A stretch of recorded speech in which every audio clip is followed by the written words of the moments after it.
Hello, my name is Rich Howard, owner of Architectural Builder Supply. This video is to bring you a closer look at the Hudson number 722309 Operation Arm Assembly.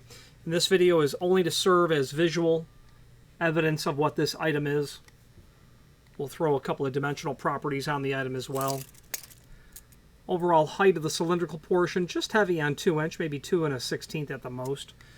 Diameter of that item, about 1 7/8. Holding it up all the way to that linkage where it rests naturally is about 4 5/8, as you can see. Width of that point, which I imagine to be a connection point, appears to be about 2 1/4 inch. Okay. There is a link below this video to the manufacturer's page where you can pull up not only all of the Hudson products that we sell, but a link to the manufacturer's website, as well as a link to the full product catalog. If you have any questions on the Hudson 722309 Operation Arm Assembly or any other Hudson product, please feel free to reach out to us. And thank you very much.